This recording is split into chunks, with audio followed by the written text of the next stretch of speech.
Hi, I've been wanting to make this video for a while. This is my rat ship. It's an Asp Explorer, mischief managed. Mind you, this is not necessarily the, best ever rat ship configuration. This is just how my rat ship is configured. Asp Explorer, a good choice for a rat ship because it's got some space in it.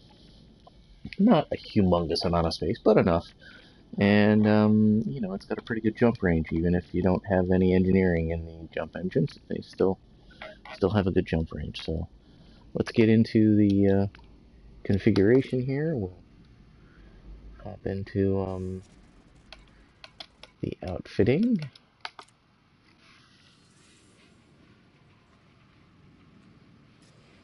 It's a minor thing, livery. Emergency orange or vibrant orange with some FuelRat decals. You get enough rescues under your belt.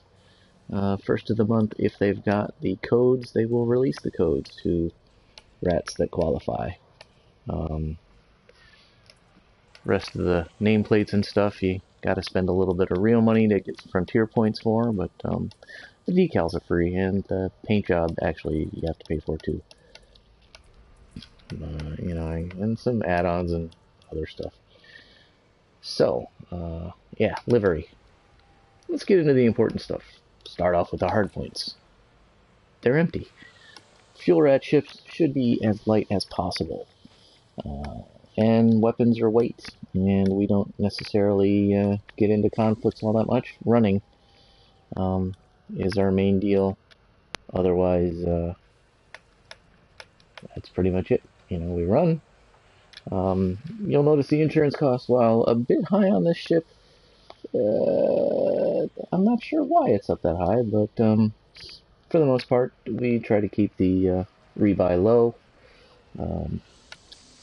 And that way, if we do get interdicted and destroyed, minimal rebuy. Utility mounts. Since we do a lot of running, chaff launcher.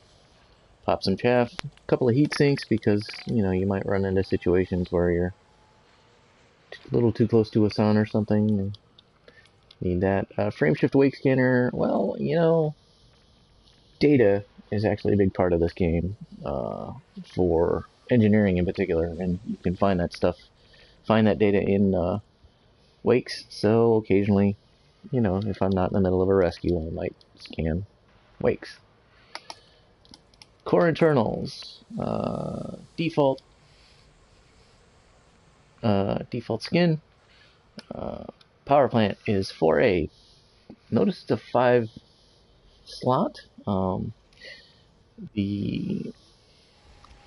can't prove it because it's not for sale here, but the 5D is actually does not handle heat as well, nor is it as powerful as a 4A, and the 4A, while being more expensive, is lighter. And weight is everything when it comes to your jump. And since weight is everything, we derate almost everything else. Thrusters are derated. Frameshift drive, A, but there's a reason behind that. And that is, we want the biggest jump range possible to get to the client fastest. You'll notice this one's got the little wrench by it. It's been engineered. But even without the engineering, you should be able to get at least 30 light years even loaded down. And we'll go over what loading down means. 4D for life support, 4D for power distribution, and 5D for sensors. Big fuel tank. Biggest fuel tank we can get. So, that's core internals. Oh, well, that's another. Let's get into the optional internals.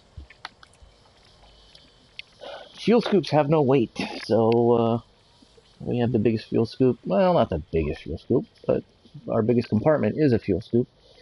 The price difference between a 6A and a 6B is 20 mil, so we, put that money someplace else. The performance difference is minimal, so might as well just go with the 6B. We have some cargo rack space. We'll get into why in a little bit. Limpet transfer controller. You could go with a 3D, but it won't have the same capabilities, so I went ahead and splurged a little bit and took a little bit of a weight hit. Just a tiny bit of a weight hit. I think the 3D is probably 4 tons. So it's not gonna detract too much from the jump range for going for the 3A.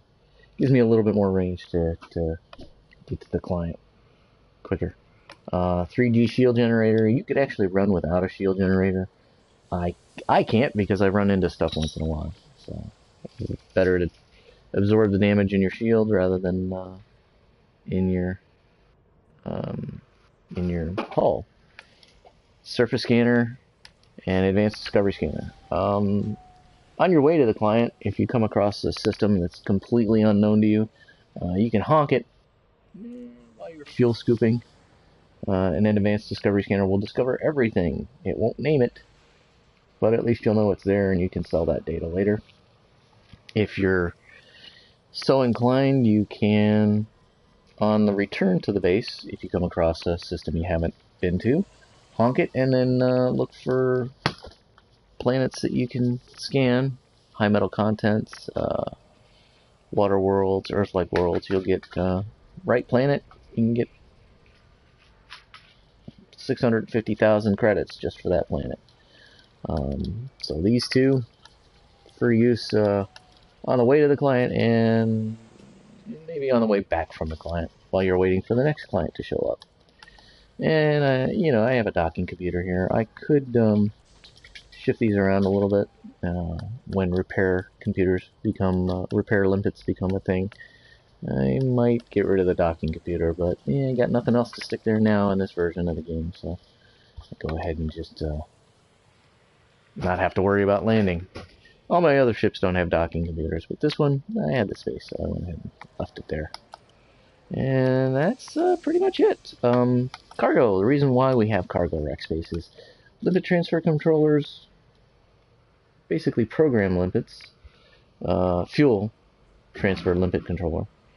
Programs the limpets, but you gotta have some place to store them. And you gotta remember to buy them. I forgot to buy them. But this is where you get them. You get them under advanced maintenance, restock. Not every station will have them, but the stations that do, you can just fill up, and that way I can take care of any number of clients with any number of ships, and maybe even give them enough fuel to get all the way to their destination, and not just safety. Sell and buy is going to be 101, so when you're done at the end of the day and you want to move on to your next ship, you got to remember to sell these. Unless the limpets, unless the next ship has a limpet controller of some sort, you can't store a ship with limpets, so you might as well come back in and sell them and you're good to go. That's pretty much it. A little bit of cargo space for limpets, limpet controller, fuel scoop. Doesn't necessarily have to be the biggest one, but the faster you can fill a ship up with fuel, the less time you're spending getting to the client. So I can usually top off from a max jump in the time it takes to clear the star to get to the next jump point. So that's the ins and outs of at least a basic, well, maybe not a basic, but my particular configuration for an Asp Explorer.